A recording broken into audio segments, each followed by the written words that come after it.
Another one! Aston Villa are linked with a move for Nathan Zézé from Nantes, a French defender, predominantly playing on that left-hand side. Very, very progressive ball-playing centre-half. Can step out, loves to challenge. He's got a really good reading of the game, senses danger really well, but his big attribute is that he's comfortable stepping out from the defence, playing in a more of a progressive role. And it would suit Aston Villa on that left-hand side. It would suit our recruitment policy. It would suit what we are trying to do as a football club with signing younger players with more of a resale value as well. So this rumour is coming from all of the sources in and around French football. So transfer deadline this week. Aston Villa look like they are going to be in the market for a defender to come in. Graham Bailey's reporting that Gertruda is nearing a closure for that deal as well. So obviously we need one of the big bombs to drop it, Ornstein, Fabrizio, but there does seem to be a little bit of movement with Villa in the defensive area. So it's going to be interesting to see whether we do any business going into deadline on Friday. I think one of the big things that I will say, and as I think this is the position that we are in within the window, is that I think sometimes 1 in, 1 out can look quite negative.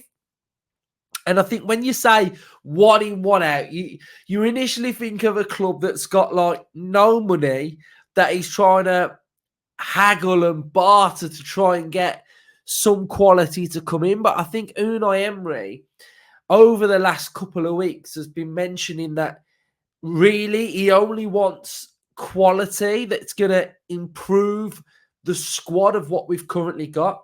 And I think what he means by that is something that we saw on Saturday with the Aston Villa team lineup. So if we have a little look now at the subs bench, and we take a look at the subs bench. So we know you can only have 9 subs. So there can only be 9 players on the bench. So we take a look at Villa's bench from Saturday. We've got Nedeljkovic, Ramsey, Duran, Maatsen, Barkley, Gauchi, Carlos, Buendia, and Jadon. So when you look at that now, if a new signing is to come into Aston Villa, somebody off that bench is going to have to disappear and not be on the bench. We can already see that Baranchea was at the ground. He was in the match day squad, but he wasn't in the squad to be on the bench. So that's one player that already can't get in this match day team. So it needs possibly someone to leave, such as Diego Carlos. Diego Carlos leaves, it allows a space for a defender to go on the bench. So I think that's where we're at. Like, Emery wants to keep Bogard, but Bogard's not making the matchday squad. Baranchea's not making the matchday squad. Dendonka, surplus to requirements, needs to leave, nowhere near the matchday squad. So I think somebody probably needs to leave to actually make the squad, such as Carlos to bring somebody in, because if we bring in a Gertruda, then someone off this list has got to go and not be part of the squad. Now, who's that player? You probably say, oh, it would be just Diego Carlos, wouldn't it? So that's fine. But then what happens to Carlos? Does he just not be in the squad anymore and he's training and not playing? So, yeah, and I think injuries can obviously make a difference, because we now know that Nedeljkovic will probably play at the weekend, which will mean there'll be a space for a player. So it does work like that. And then obviously you've got Mings and Kamara to come back into that mix as well. But I think that's just highlighting probably where Emery's at and where Emery's thinking that he's got a stacked out squad full of really good players. Who stays out if someone else comes in? And I think the beauty of having like a big squad and a squad that is really competitive is for in this specific scenario right now. So I just think that was something that got pointed out to me at the weekend that started to get me thinking about like players coming in. So So we've got Zeze, who's linked with a move to Aston Villa. So he is 19 years of age. Preferred foot is his right foot. He's played 2 games so far this season. He's got a 7.7 and a 7.3, so a 7.50 SOFA score rating after the first 2 games. Is absolutely elite level there. If you stayed at 7.50 over the course of the whole season, those numbers would be insane. So far this season, he's got 80% passing accuracy, 84 in his own half, 72 in the opposition half. We've got 2 clean sheets, 2.5 interceptions per game, 1 tackle per game, 3 ball recoveries per game, 8.5 clearances per game, successful dribbles 100%, total duels 64, ground duels 80%, which is mental, and 50% of his aerial duels. If we have a little look at his numbers from last season, you can see his heat map predominantly on that left-hand side. Played 13 games, started 11, and some of his numbers are really good again. 92% passing accuracy in his own half. So that shows that he's a ball-playing centre-half. We've got 2.8 ball recoveries, 3.5 clearances, 58% aerials, 56 ground duels. We have a look at his transfer market value. It's around 5 million. The fee that he's being reported would be at around 20 million. We can see that he's played already for the under-17s, the under-18s at the French youth level, and he has come through the Nantes academy as well. And then if we have a look, there was one little thing here that I noticed, 5.10 clearances per 90 as well, which is really high. And then the source is coming from Get French Football News. It's just covering the whole course of French football. So like I mentioned earlier as well, we've got the news that Graham Bailey is reporting that Gertruda is close to a move to Aston Villa.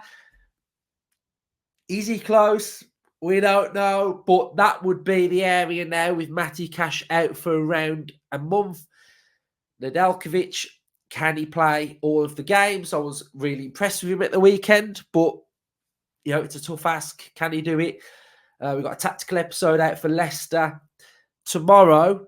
It would tell me that both fullbacks driving forward are going to be vitally important in that game, so he's going to need to get forward a little bit more. But I think if we get this defender in, I think it would probably round off the window for me. I would love an attacker to come in as well. But whether we can get that, whether we can't, I think the defender is more crucial than not for me. So, yeah, if we could sign Zeze, it would be good. I know a lot of you would love Eze, but I guess Zeze would probably, sound like a similar sort of player. But, yeah, I think it's an interesting one. Again, I don't think it'd be one where he wouldn't go out on loan. He'd be, sticking around. And Zeze is a left-sided centre-half. So does that mean that maybe Mings isn't quite ready yet? Who knows? But I think it's an interesting one. It's a really good player with a lot of potential that would be able to grow, nurture in an Unai Emery system. It would be really good. Ealing Jr. has gone to Bologna on loan, which is a really good loan move for Ealing Jr. And I just hope that Baranchea stays at Aston Villa. I really hope he stays. I hope he can get some minutes. He can get some game time. He can impact us. So, yeah, Ealing Jr. doesn't really look like he suits the system. So, he's going to get minutes. I guess Emery can't promise him the minutes that he would need. And I think Emery is quite good at that. He's quite good at working with the players and finding what the individual player needs as well. He's not a manager that just is going to stockpile players and make them just train at Villa and not develop. We've seen it so many times already that he's comfortable to let players go out on loan. Sometimes he's not happy, such as selling Jadon, but he brought him back. So, yeah, I think a lot of the loan players, such as Louis Barry, he's firing again for Stockport, which is really good to see. So hopefully his goal tally can just keep ticking up and his value will just increase as well. So, yeah, Zeze linked with a move to Villa. Gertruda is also linked. So, Villa fans, let me know your thoughts in the comment section down below. We're getting closer to deadline day as well. So, the transfer window is getting close to shut as well. So another one will not be anymore for a good few months. So yeah, hopefully I've entertained you on the transfer hub, so you've enjoyed it. And yeah, it's just all about getting to know the players that are linked with Villa. Are they going to sign? Are they not going to sign? Having a bit of fun with it as well. So yeah, cheers for all the support. Up the Villa.